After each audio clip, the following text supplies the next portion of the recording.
Welcome to Anything Fits Talk show today. Unfortunately, we're having some technical issues to broadcast live. So if you're seeing this, the show you see as a review, and we do apologize for that. So with no further delays, our guest today specializes in helping fitness enthusiasts to be the best versions of themselves.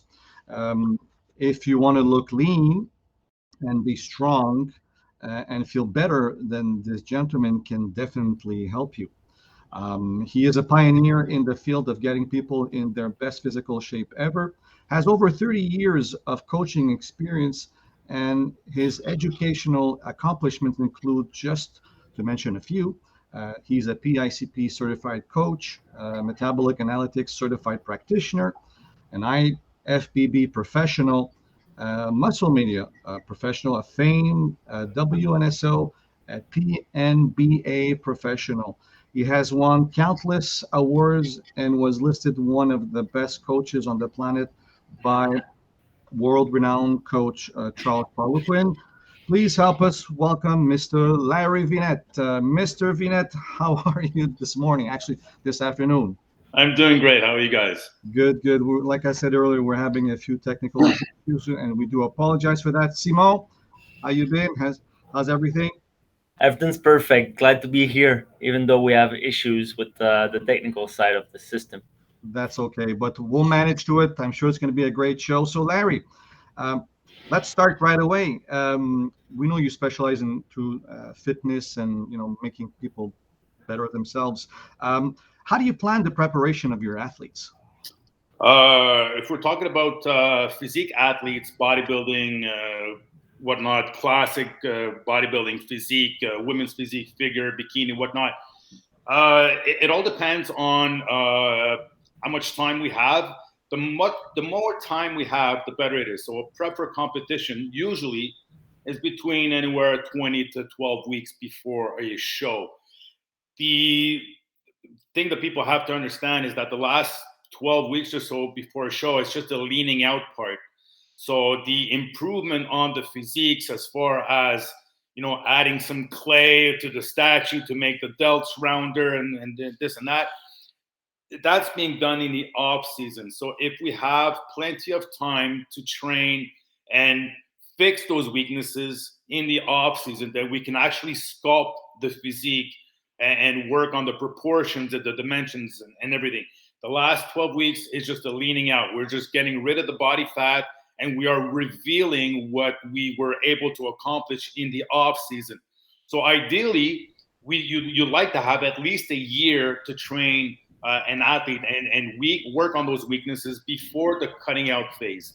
When a new athlete comes to me for a contest prep, if it's within the 16 weeks prior to the show, I do not take that athlete usually, because I don't have time to do the structural balance, recalibrate the physique, make sure that the injuries are not going to be present. So by fixing the weaknesses, we get a better machine. So I always, I give the analogy of training an athlete just like preparing a car for an F1 race. So you want to have everything mechanically perfect, so that as you go along and you're in that race, nothing's going to break apart in the middle of the race.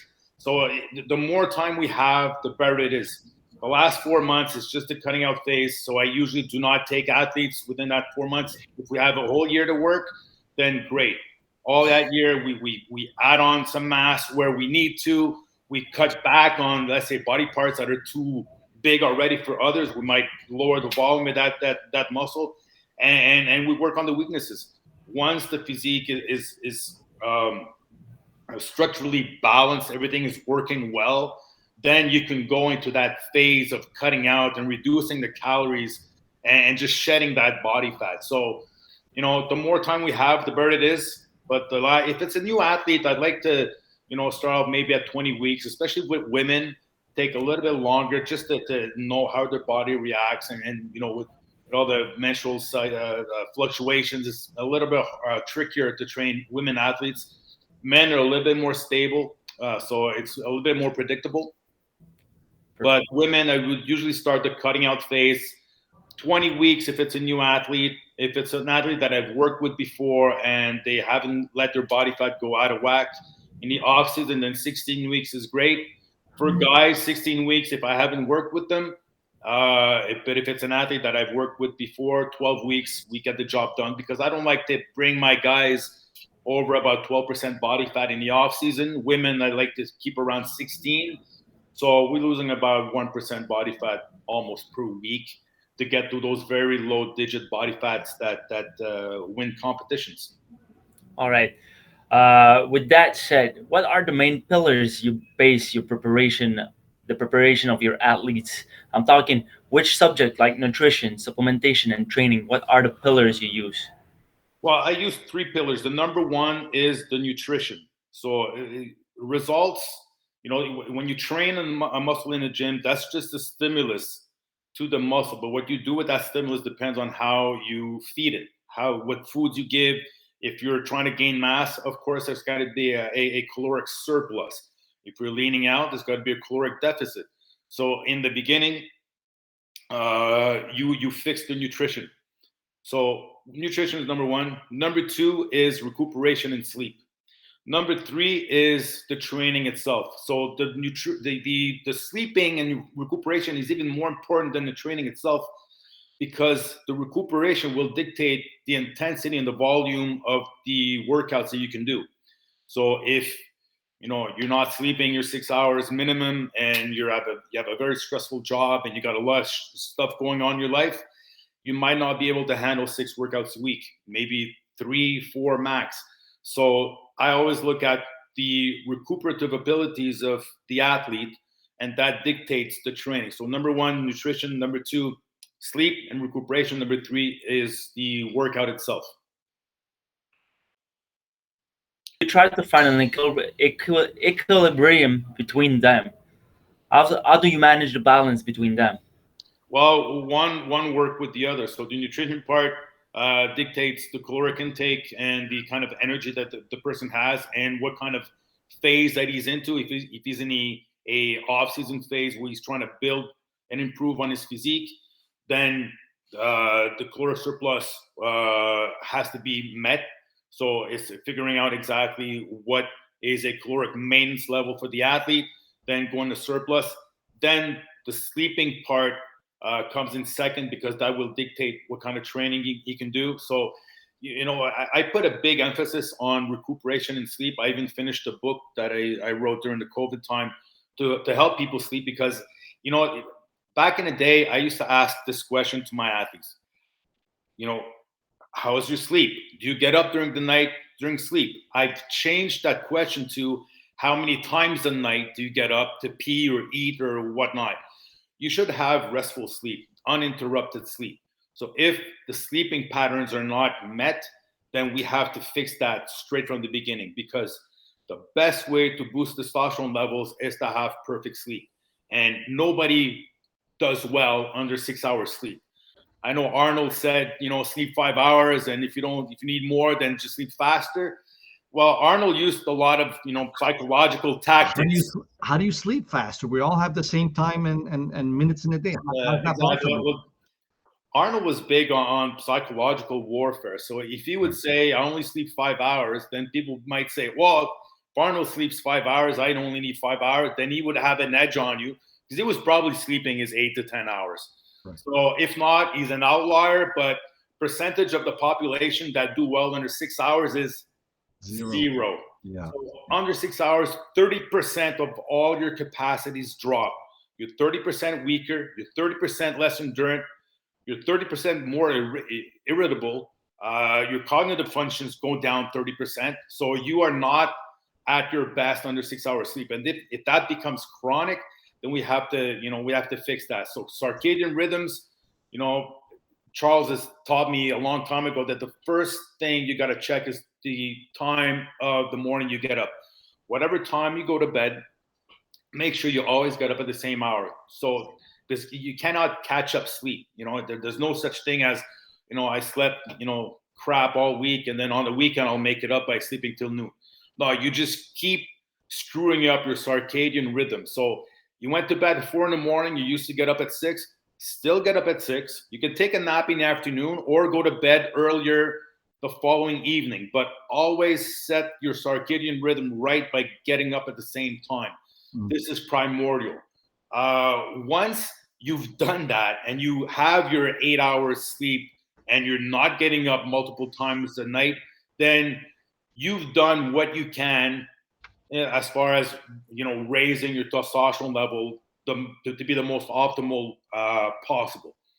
So sleep is a huge factor. Comes after the nutrition, of course, but it'll dictate what kind of intensity you can put in your workouts.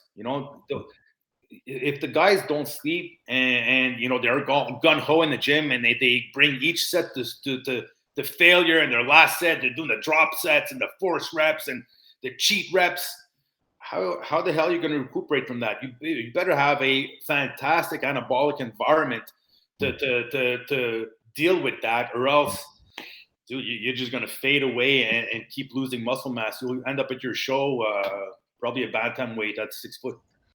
You touched earlier you talked about nutrition. Now, with your athletes, do you make them count their calories, or do you have them on specific macros? It depends on the athlete. See, as a coach, you got to be kind of a chameleon and try to adapt to each athlete. Some people are very anal as far as counting calories. That you'll tell them eat 18 almonds, and they won't eat 18 and a half almonds. They'll eat 18. They're very specific.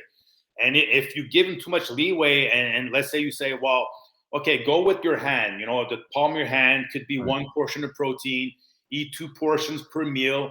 That kind of screws with their head, because like, well, my hand's bigger than the next guy.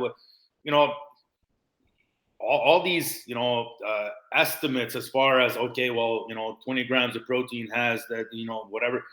They're just estimates, they're rough estimates, but some people need to be very meticulous or else they kind of freak out. Like my girlfriend is like that. I tell her to have a cheat meal. She'll ask me what to cheat. I'm like, well, this is the fun part about the cheat meal. You don't have to count in calories. Exactly. You just go with it, have fun. But that freaks her out, because like, I don't know, what should I eat? What quantities? I'm like, this is the time to enjoy not counting the calories. But for some people, they just freak out with that. Right. So yeah, you have them weigh their food on the scale. But when you want to get to those super low digit body fats, you kind of have to, I'm an outlier. The last 2 shows I did as a professional IBB, I never counted calories. But I've been doing this for so long, I kind of know how to listen to my body. But if you tell a newbie to listen to your body, they're going to go to Dunkin' Donuts. So you got to be careful with who you say these phrases to. Right. So some people you can just give them an approximate, and then when you get to see the athlete in person, you get a lot more data. So if I can actually pinch your body fat, with metabolic analytics, we know exactly where you store your body fat, where it doesn't want to shed. Right. So you can know a little bit more about their hormonal profile, their recuperative abilities, their insulin sensitivity. So then you can dictate exactly what's going on. So if they ate a certain amount of food and they're not losing when you pinch them, then well, you ate too much food. The protein kind of stays pretty much stable, but then you'll work on your energy foods. Like if they got great insulin sensitivity, you'll keep the carbs, you'll reduce the fats. If they got, shitty insulin sensitivity, then you'll keep the fats up and you'll lower the carbs. And that doesn't make you a bad person. You'll have cars that run great on diesel. You'll have cars that run great on unleaded. You just have to know what fuel to give your athlete. Right. With the metabolic analytics, it's a good, shortcut to, instead of going through the trial and error, trying out a high carb diet, see if he's getting too fat, and then, okay, well, that didn't work. Let's try that. Then all these weeks you're losing because you could have figured out exactly what was the best diet for the person. So there's no one diet fits all. It's a very individualized approach. And by doing the metabolic analytics, you get a clearer view of the path you need to go to get the most optimal results in the fastest amount of time. On that subject, I mean, you talk about nutrition and all that, but how about supplement-wise? I mean, you, Larry, I mean, as yourself, what are your main go-to, or do you either individualize that for specific people. I've heard in the past, back with Charles used to say, well, if you have certain fats in certain areas, well, you lack or you're deficient to this supplement. How's your view on that? There are supplements that are a mainstay just to keep optimal health. So everybody well, first supplement that I love is digestive enzymes containing betaine hydrochloride. Now, your stomach contains hydrochloric acid that helps break down the protein, assimilate the minerals in your veggies, and also the supplements. And if you do not have enough hydrochloric acid in your stomach, you don't even bother taking supplements because you're not going to absorb them. You're just wasting your money and you're not getting the most out of your food. So you fix the hydrochloric acid content in your stomach. And there's an easy test to do that. You do betaine hydrochloride. You find out the dosage that kind of gives you a heartburn about an hour after you finish the meal. And then you cut the dosage by one pill. Don't go over like 1,400 milligrams per meal. If you're at 1,400 milligrams per meal of betaine hydrochloride and you do not get heartburn, that's like you're guaranteed that you are missing hydrochloric acid in your stomach. And you would actually benefit greatly from taking digestive enzymes containing betaine hydrochloride. So once we know that we're assimilating our foods properly, because with this kind of stuff, guys, you can digest rocks, okay? Mm-hmm. You'll have a lot less bloating. You'll feel a lot better. It's a huge game changer. And I know it's a lot of pills because every meal you got to take, 1 to 3 pills. And it's often a supplement that people are going to cut back on because I got to take so much of this and I'm going to cut out on some supplement because of budget restrictions or whatnot. They're going to cut out that one, which is a big mistake. Keep that one. At least you'll know you're assimilating your foods properly. So betaine hydrochloride with digestive enzymes to make sure you get the most out of your food. Then omega-3s, of course, right. Coming from fatty fish, not the vegetable kind of omega-3s like, linseed oil and all that stuff oxidizes very easily, and you don't have the EPA and DHA, which is the good stuff in omega-3s. Now, the EPA is better for your brain. The DHA is better for your brain. EPA is better for inflammation. And you want to cycle those around. You find a company that has different concentrations, and you could do one bottle of one, then change the concentration, because we're not getting enough omega-3s. Back in the day when we used to, gather our food and hunt for our food, when the hunting was bad, there was always fishing. We always used to live near the lakes and rivers and oceans. So whenever the hunting was bad, we had plenty of fish. So our DNA, or our ancestors' DNA, had about 200 to 400 milligrams of omega-3s per week. Now it's good if we get 1 gram of omega-3. So the balance between our omega-3s fats and omega-6 fats is out of whack. If you want to be healthy, you want a 1-to-1 ratio. And in our today's society, we have about 20 omega-3s for 20 omega-6s for 1 omega-3. So that creates a lot more inflammation in the system, and it can wreak havoc with everything going inside your body. So if your omega-3s are screwed up, that might be one of the reasons why you're not feeling that great. So increasing the omega-3s and dropping the omega-6s. Now, all the vegetable oils you got to get rid of because they oxidize, they become rancid, they increase inflammation in your system. And if you go to restaurants, that most of the time, that's the oils that they're going to cook with. They'll use a lot of canola oil because it doesn't alter the taste of the food. But the canola oil comes from a plant called the rapeseed plant, which is so toxic that the bugs don't even eat it. So there's no loss, So like, oh, there's plenty of that stuff and, bugs don't eat it. So, and we managed to make oil out of that. Right. And we call it a vegetable oil. There's no such thing as a vegetable oil. They all come from legumes, seeds, and whatnot. So limit the omega-6s, increase omega-3s. That would be my second choice. And omega-3s, you aim for about 1 to 1.5 grams of omega-3s per percentage of body fat. So some people are very obese, round, whatnot, will need more omega-3s because they kind of inhibit the genes that help you accumulate fat, and they help kickstart the genes that help you burn fat. Third supplement on the list would be magnesium. Now, everybody's deficient in magnesium. We used to say that magnesium is involved in 300 metabolic processes. That was back in the 1960s. Now it's over 700. So magnesium is great for everything, but mostly to reduce cortisol. We take it at night because back in the day, we used to take a product called ZMA that had zinc and magnesium, and it was like fantastic because everybody starts sleeping better. Well, it's mostly because of the magnesium. Now, make sure you get a good quality magnesium because there are different kinds of magnesium on the market. So a good way to figure out if, let's say, your multivitamin is good, you check the kind of magnesium that's in the formula. If it's magnesium oxide, that's the cheapest form of magnesium. Your body doesn't really absorb it all that well. So you know that whatever rest of the stuff they put in the multivitamin is going to be crappy. So that's a shady kind of multivitamin. I like if it finishes by 8, glycinate, orotate, threonate. All these forms of magnesium work on a different plane. Some are better for your heart, some are better for your cardiovascular system, some are better for your brain. They're all pretty good, and they all help regulate your circadian rhythm. So that's why you sleep much better taking magnesium. Now, magnesium L-threonate is probably top of the line, especially for sleep, because it affects GABA in your brain.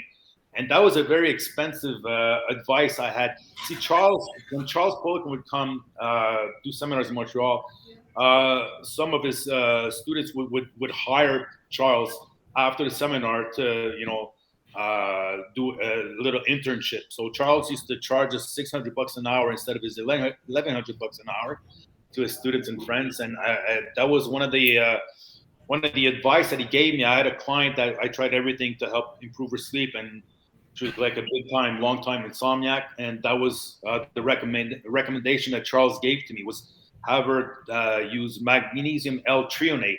Back in the day, that was like, you had to search for that because it wasn't really known. So that was a $600 advice that I had to pay for from Charles, but it worked great. And now ATP Lab make a Mind Mag, which is a magnesium L-threonate that works great.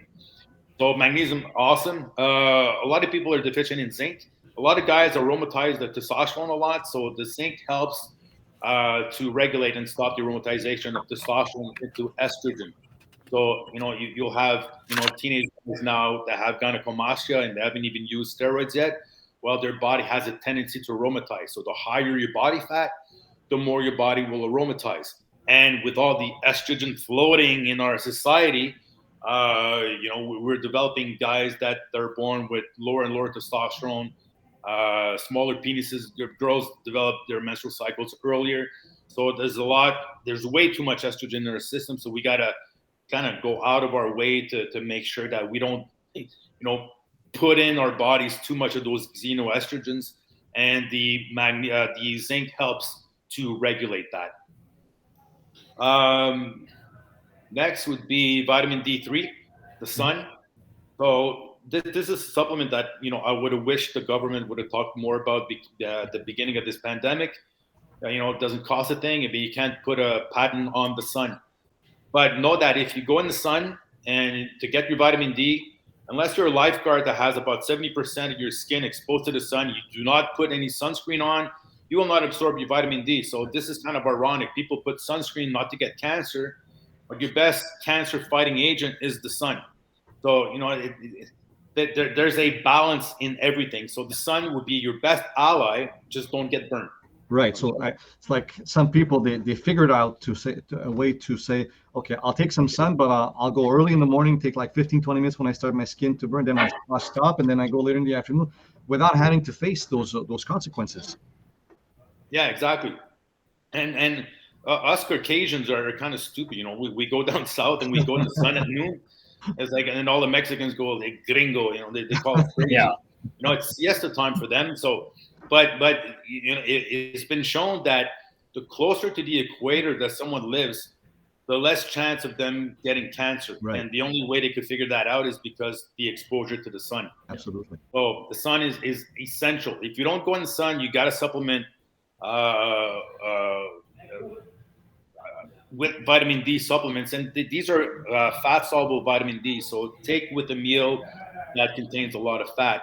And if you haven't taken vitamin D in a while, you've never really gone in the sun, and you're pale like Casper the Friendly Ghost, then you can ramp up those dosages to about 10,000 IUs a day. Some people like to do 2 bolus dosages a week. Yeah. Make sure you take it with K2 so there's no risk of calcifications of your arteries.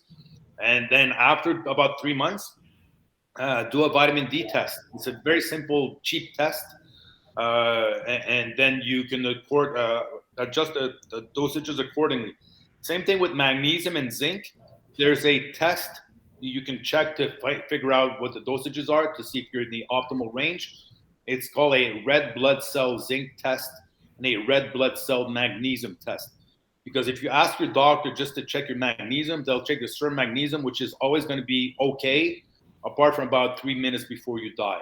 So you have to check for red blood cell magnesium, red blood cell zinc after you've taken these supplements for at least 3 months, and then figure out where your levels are at, and then you can know if you have to increase the dosages or lower the dosages or just maintain and whatnot. Besides these basic supplements, then it's very individualized. So depending on where they store their body fat, how they're feeling, and so on, we figure out what else they can add. And it's also a question of budget. Some people can only afford these essentials, because these essentials by themselves, it's more than 20 pills a day. And some people freak out with that, But, some of these supplements, like I give the example of fish oils. Yeah, they're a supplement, but I consider that as food because it's fat and it's got calories. But if I give 1 tablespoon of fish oil, nobody would bat an eye. Yeah, okay, no problem. But 1 tablespoon of fish oil is actually 15 pills.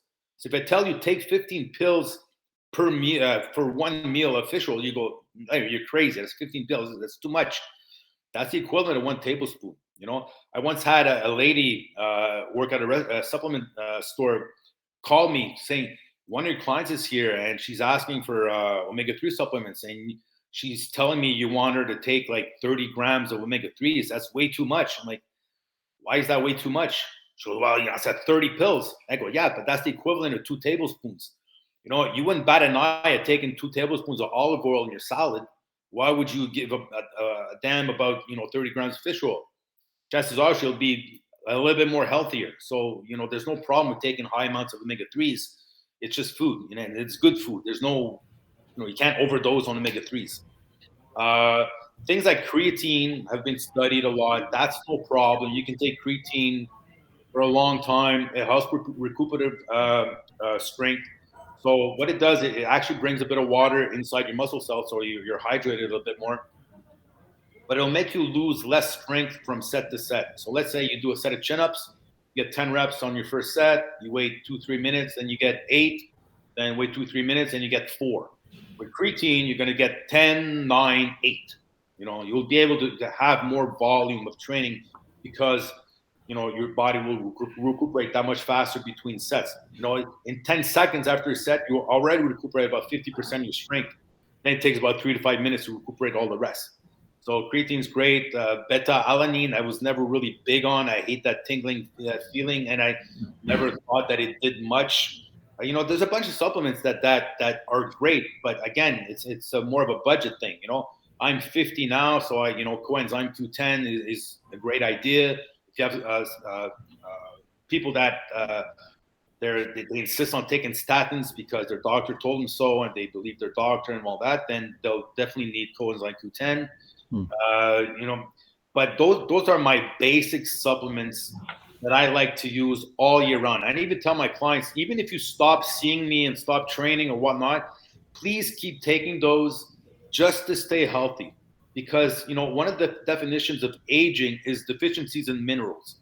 So whenever your cells regenerate, if they have all the components needed to regenerate exactly the way they were before, you won't age that much. But whenever your cells regenerate, you're missing some zinc, you're missing this, you're missing that. Well, they'll adapt and they'll mutate. And at the end, that's when you get stuff like cancers and this and that, and you get sick. How come? You just didn't give your body what it needed. Back 200 years ago or 100 years ago, yeah, chances are you pretty much got whatever you needed from food because there was no pesticides, no fungicides, no herbicides.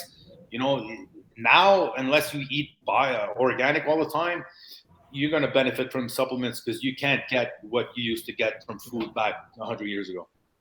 So we've covered nutrition, now supplements. In terms of training, what are the main concepts behind the basic program, and how do you have them do weights and cardio? Do you prefer them to do first thing in the morning cardio, at the end of the day? How do you plan it? Well, I'm like Charles. I hate cardio. I out of I've been competing for since 1994, and I've done one prep where I did cardio, and I ended up showing smaller muscle size. It burned muscle in my case. Cardio is something I add at the very end. I like to manipulate calories a little bit more. And once I reach a very low amount of calories that I do not cross, I just increase the energy expenditure. Now, cardio, especially steady state cardio, oxidizes the brain a lot. So it makes your brain age faster. So unless you do another sport that demands cardiovascular capacities, I will restrict cardio as much as I can uh, for as long as I can. I prefer concentrating on weight training. If you weight train and lower your rest periods and you pair agonist and antagonist together, you'll get your heart rate up. And yes, it is kind of a cardio workout. So just lifting weights, not being good for your heart, that's bullshit. You can weight train and work your cardiovascular system at the same time. Um, I know a lot of people are going to bash on this and say, yeah, you should always do cardio even in the off season. I don't believe so. Sorry. From what I've experienced with my athletes, unless you tell me you want to be an Ironman athlete or something, then great, do it because your sport demands it. If not, hey, just have a great night with your girlfriend and make it last more than 30 minutes. But on that point, at what point do you, the Ironman guy, at what point do you let him or you make him do his cardio? The beginning, the middle, towards the end of the phase? Well, ideally, they want to come to me because they want to get a little bit more strength and maybe be able to sprint faster at the end. So I would concentrate on making them better at that. The rest of their cardiovascular stuff is basically them, doing their sport. So as an Ironman, then they got to bike, they got to run, they got to swim. So I would not dictate the kind of volume they would do. I would see the volume that they're doing now, and I would adjust the training accordingly. But if I see they're doing way too much emphasis on one thing, I'll kind of give them a little pointer or two. But I'm the strength coach. I'm not the endurance coach. Right. So I just assist in that system. But uh, going back to physique athletes, the cardio I think is overrated. I'd much rather work with the calories, especially if they have recuperative restraints. So if they don't sleep that well and their recuperation is not there, I can have them do more work. I'll just do what's essential. So in your case, you need to recuperate. So instead of doing cardio, go do Tai Chi, Qigong, do breathing techniques, go take a nap, do something relaxing, lower your cortisol, whatever it is, but don't spend too much energy as far as exercising. You want to rest. This is your priority. If you sleep 10 hours and you're a millionaire and the rest of the day you're just so zen, then great, man. Go do all the cardio you want.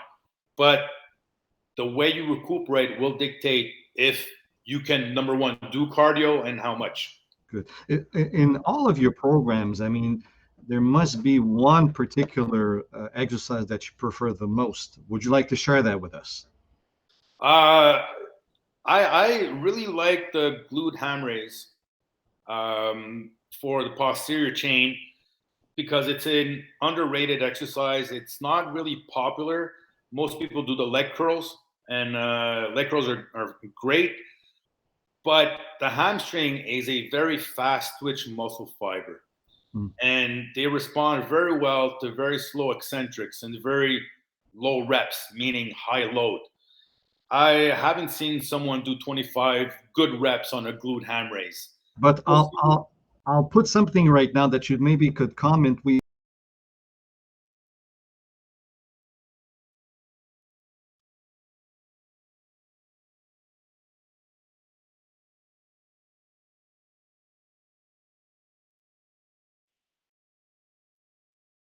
Yeah, yes. So Simon here is doing a glute ham raise, and he's adding a hip extension machine, which is one level up. And this is a great idea because you mainly have three muscles in your hamstring: your bicep femoris, which helps you flex your knee, and you have got the hip extensors, semi-membranosus, semi-tendinosus. So one is a hip hinge, and the other one is a leg curl. And this combination of doing the hip extension and the knee flexion works the whole posterior chain. So it's a much more complete exercise. That would be like a level 2. Level 1, I would just stop at horizontal and have him come all the way back up. Level 2 would be like Simon is doing, go to horizontal, do the back extension up, and then go all the way up. And then level 3 would be the more dynamic form of that exercise. So they would go all the way down, and then as fast as they can, implicate the whole posterior chain with a very fast contraction of going back up. Now, I'm not saying swing it back up. I'm saying make sure the contraction starts with the hamstring. So the way I would explain that exercise is at the beginning, at the top, you want to squeeze your glutes and your hamstrings. So you pre-contract these muscles in advance, and you make sure that from your head to your knee is like a crowbar. You do not want to bend at the waist at all. So with that being said, you straighten out your legs completely. You go for a full range of motion under control. Now, doing it slow eccentrics really, really help in stabilizing the knee joint and making sure you don't get any hamstring injuries. Now, this was a very popular exercise with Valery Borzov, who was a sprinter who won the Olympics in 1972. That was back in the day when white guys would still win sprints. Yeah, so he was known for that exercise and was known for never having really injuries in his knees, and he blamed that exercise for keeping him very healthy and not pull a hamstring or whatnot. Yeah, I mean, he was a very fast white Russian guy. Also competed in 1976 in Montreal Olympics. Yeah, he ran 10.14. Yeah. Back in the days, it used to be. He ran the same speed in 1976, but he had placed, I think, third or fourth at that one. Yeah. So yeah, he was a fast white guy. Yeah. You don't get to see those anymore. As soon as you're close to 10 seconds on a regular basis, you're considered fast. So incredibly fast. Incredibly fast, yes. As we know, it can be extreme in for bodybuilding competition and all the physique competition we know that there is out there. How do you determine the limit you will go as with your athletes? Well, that depends on them. It depends on what their goals are. There's people that want to compete just to give themselves a goal to get in shape. Some people want to compete because they want to turn professional. Now, it's my job as a coach is to give them the truth. So if I see they have no genetics to win the Mr. Olympia and that's what they want, I have to tell them. I go, listen, you can go far, but forget about Mr. Olympia. You can tell early on if they have the genetics for that. But it all depends. It's a sport that involves some substances, some performance-enhancing drugs. It depends if they are willing to do that. Me as a coach, I have to make sure that they do this. There's no intelligent way to do this. There's a less stupid way to do this. So I just make sure they don't go overboard with what they hear what's going on with the other people competing against them. You got to understand that bodybuilding is a very insecure sport. A lot of people started bodybuilding to kind of cover an insecurity, but it doesn't really fix that. You're just going to be 100-pound heavier guys that's still insecure. So if they find out that whatever competitor that they're competing against is using that dosage of whatever substance, they're going to want to do the same thing because they'll think the other competitor has an edge on them. Yeah, and there's a run of the biggest dosage. When you talk with guys, it seems that they want to take everything and all at the same time. Yeah, because they're covering an insecurity. They're thinking that if someone takes 5 grams of whatever per week, then that's what they have to do, or else the other person has an advantage on them, which is not the case. Sometimes it's just covering up a lack of genetics. Yeah. If you have great genetics, and you can have great genetics as far as your receptors for these substances too. Mhm. Some people respond with very, very low dosages. Yeah. And some people need higher dosages to do the job. But if you need higher dosages, that might not be the best sport for you. You understand? Yeah. So, I've had guys turn professional with very little things, much less than what a regional competitor would use. But they just have good genetics. So if you got good genetics, you just want to create a better than normal and anabolic environment. But there's just so much your body can handle. There's a risk to benefit ratio, and after a certain dosage, you're just increasing the side effects, and you're not really getting benefits as far as increased muscle mass or conditioning. So if they're willing to go that route, I help guide them so they don't make stupid mistakes. But like I said, there's no intelligent way. You're messing up your hormones. But the way I explain it is, different sports have their dangers. You could be a race car driver and die like Gilles Villeneuve on one of the races, but then you're a hero because you died doing whatever you like. But it's not a great idea to go behind the wheel and drive at 300 kilometers an hour. You're taking risks. You go skydiving, jump out of a plane.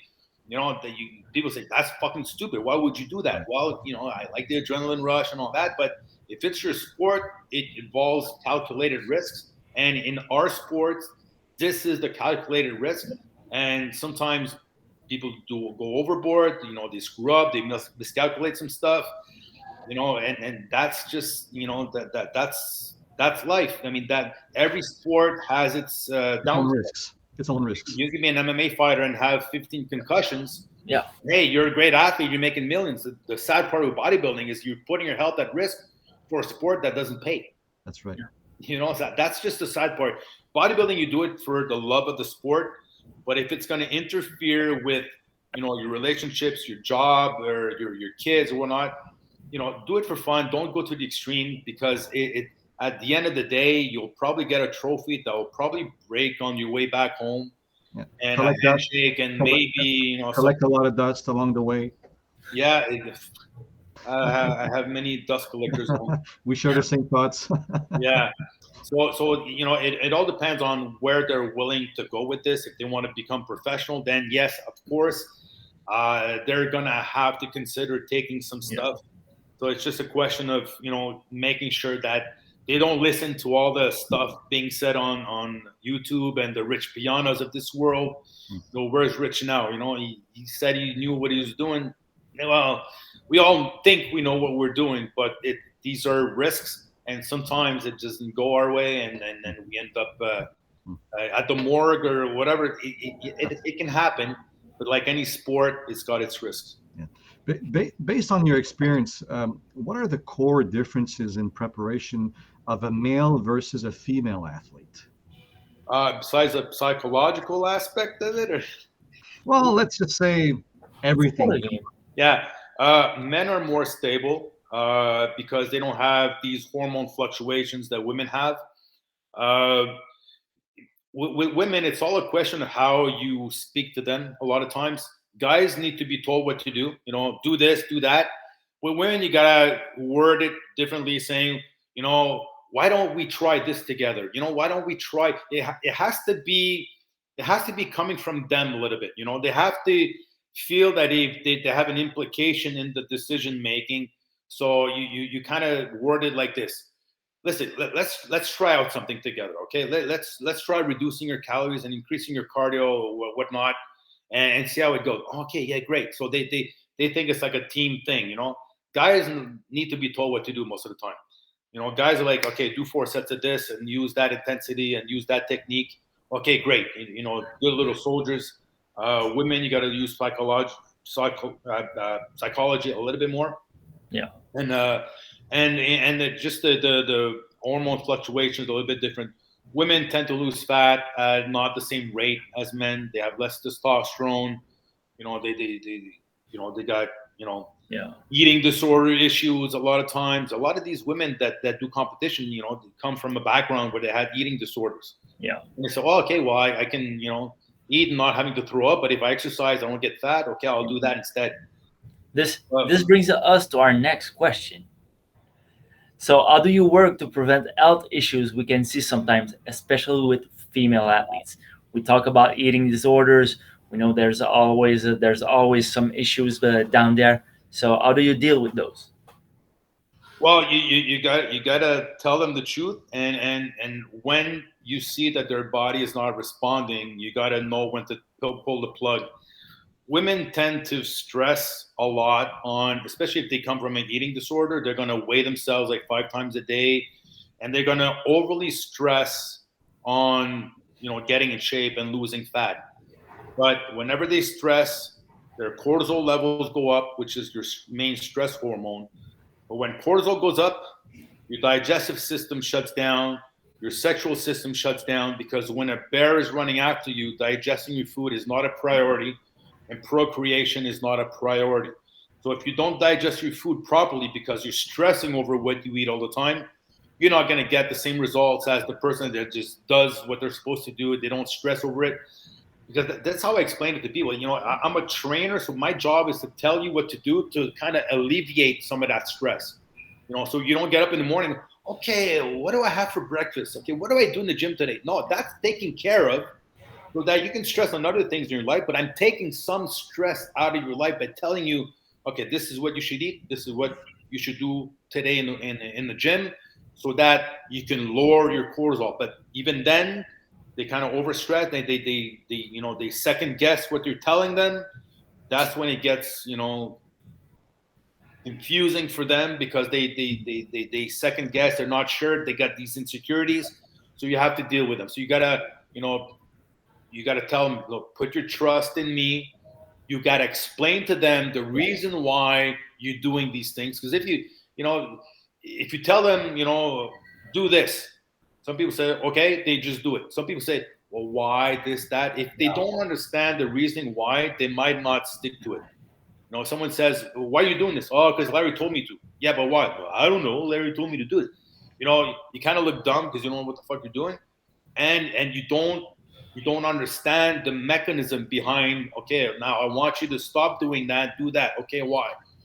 You don't have to go and elaborate for 3 hours, but give them at least the basics as far as, okay, I'm doing this because of that.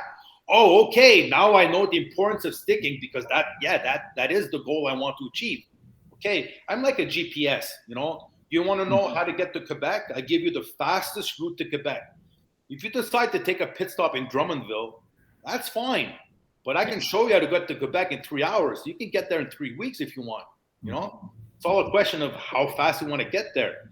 The competition will give you a set date that, okay, on June 12th, you got to be in shape. Okay, everything becomes more serious now, and you're going to stick to your diet a little bit more than just, okay, I want to get in shape for summer. The summer is kind of vague. It could be beginning of summer, midsummer, at the end of summer. End of summer, that means you could have started prepping at the beginning of summer. You're ready for the end of summer. Okay, end of summer is finished. Well, okay, now you're in shape for the fall. What good is that? Well, COVID times, you can't do shit now, so it doesn't really matter. But if you want to be in shape for summer, why not start leaning out in March so that you're ready for a summer, and then competition season starts. If you want to do competition, that helps you get motivated, then great.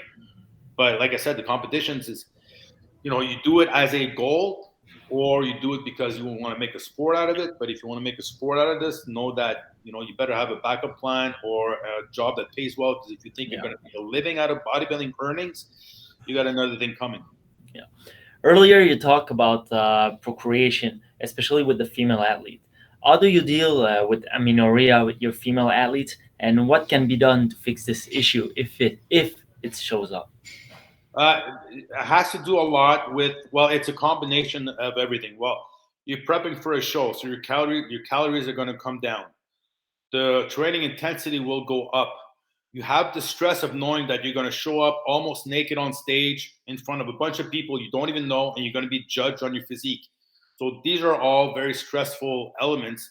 And if you don't have full trust in your coach, and you're second guessing whatever he's making you do, and he's making you do stuff that you kind of, you have a gut feeling that it's not really, healthy or whatnot, then that stress level goes up. So high stress with high volume of training and low calories will make your body overly stressed. And if stress becomes more chronic, then your digestive system shuts down.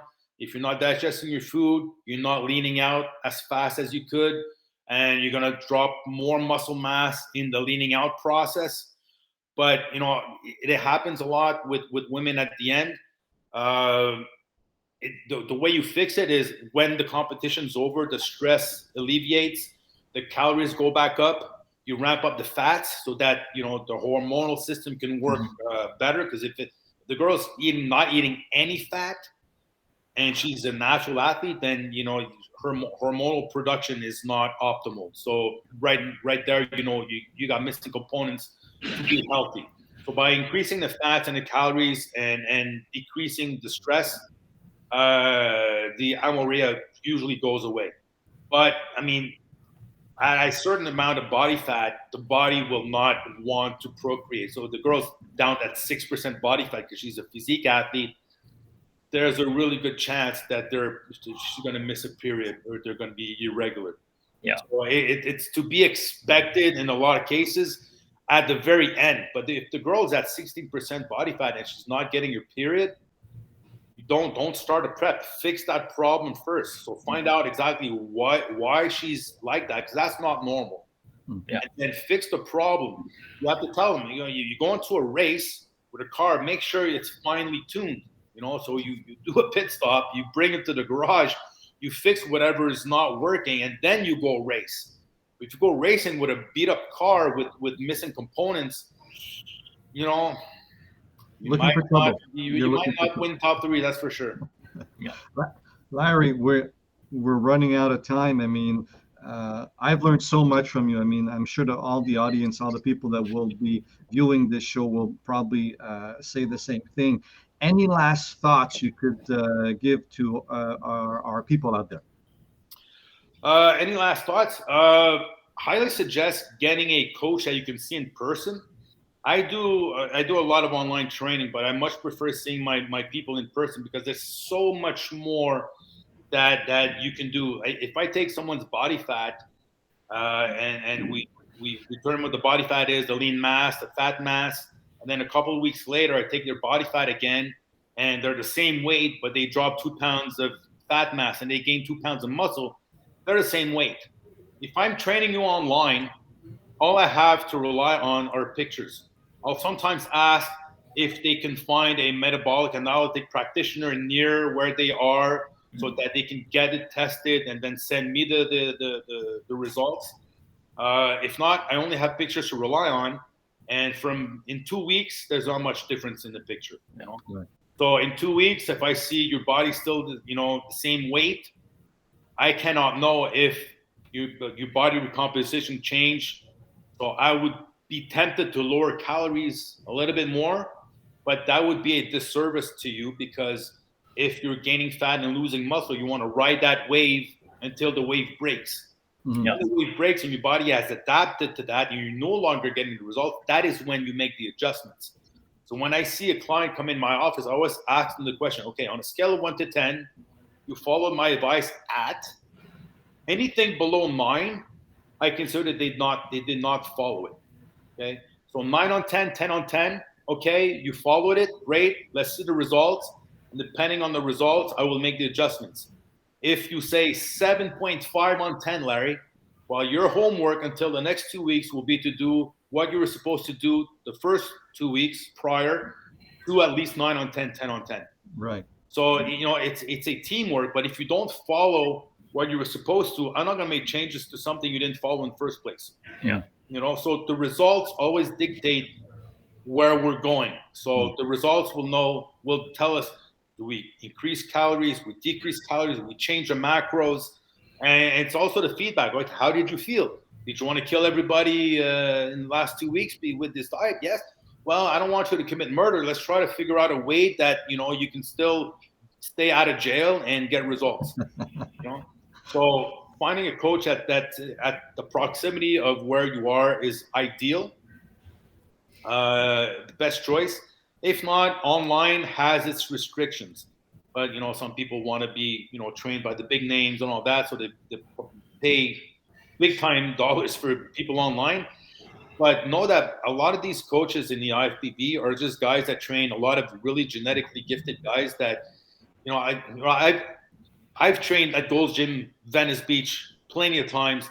I've seen how most of these IFBB guys train, and most of them have no fucking clue what they're doing, and they're just genetic freaks. They're just that good that anybody would have given them like the slightest bit of advice, and it would have worked on them. Right. So don't, a lot of guys made big names out of themselves by training, big name guys, but anybody could have trained that person, he still would have been better than the average.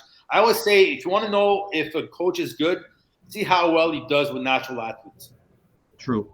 So if people want to get a hold of you, how could they get a hold of you, Larry? Hold of me. Facebook is easy, Larry Vinette. Instagram, Larry V71. Sculpture Physique Coaching.com, my website. LinkedIn. I'm easy to get a hold of.